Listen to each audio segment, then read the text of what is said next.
Okay, to start the 1.3 custom construction parts, we first of all have to know what the heck they're talking about. So in this picture, you have what are called trusses. Trusses are what roofing materials are made out of, and they actually chose triangles because triangles is one of the strongest shapes that you have out there available. And the triangles are actually made from 1 foot long rods. So from here to here, this happens to be 1 foot long. Okay, so this is what they are made of, and your job today is to construct trusses based on how long they are. And they have to be completed trusses, so they have to have a complete top and a bottom and made of triangles. So a 1 foot long truss looks like this because there's 1 foot long rod at the bottom, but we need to make it a triangle, so they added a rod here and a rod here. So altogether, in a 1 foot long truss, you would have 1, 2, 3 rods in a 1 foot long truss. So when you get to a 2 foot long truss, you have 1 rod along the bottom and then another.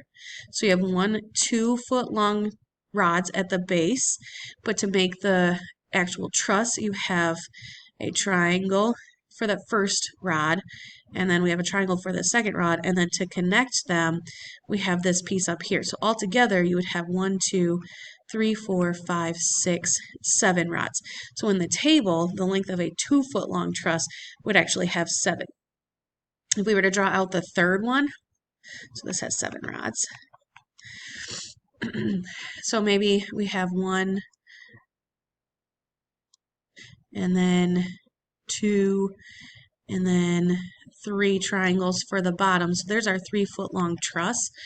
But then we also have to connect these, and your job is to find out how many are here. So we have 1, 2, 3, 4, 5, 6, 7, 8, 9, 10, 11. And that's why we have 11 rods here. A 7 foot long truss, if we actually count them, would have 1, 2, 3, 4, 5, 6, 7 foot long rods at the bottom. 8, 9, 10, 11, 12, 13, 14, 15, 16, 17, 18, 19, 20, 21, 22, 23, 24, 25, 26, 27. And that's why we have 27 here.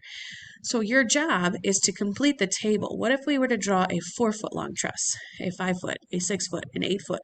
How many rods does it take to make each one of those? And then you're going to make a graph of this. And again, in your table, remember, where we know the length of the truss, we're trying to find the number of rods. So down at the bottom, your x-axis, you'll want to put the length of truss. And then along the y-axis, we want the number of rods. Okay. And then pick a proper scale to go by so that all of your data from the table fits in there, okay? And then there's some questions to answer, and I think you're going to have to make some predictions based on your data, and then we'll get into steps. So here are your steps, very similar idea here, where steps are made of square shapes this time. And again, we're actually starting with a 1 foot rod, and this is what they're actually made of. So you have 1, 2, 3, 4 in your first step. 2 steps would look like this because you can step up and then step up.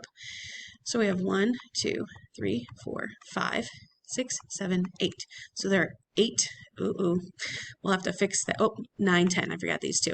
10 in 2 steps. And then if I count 1, 2, 3, 4, 5, 6, 7, 8, 9, 10, 11, 12, 13, 14, 15, 16, 17, 18 in 3 steps. You'll want to figure out how many's in 4, find out what's in 5, 6, and 7.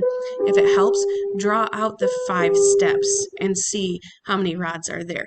Look for some patterns and see if you can find patterns hidden in the table. And then once you get there, again, they're going to ask you to graph. Again, we know the number of steps. We're looking for the number of rods. So the number of rods should go on your y-axis. And then the step number. goes down here, okay? Looking for a relationship. As we increase the number of steps, what happens to our rods? And answer some questions. Then the big thing down here is that we're going to look at what are some similarities and differences between the truss and step problem. So between the trusses, the triangles, and then the steps. What are some similarities and differences? Find some of each. Then you get to compare this to the information from our bridge thickness, bridge length, and the truss and step problems. So there's a similarities between all four of these, and there are some differences between all four of these. Talk about that. All right, so take a few minutes and get started on this one, okay?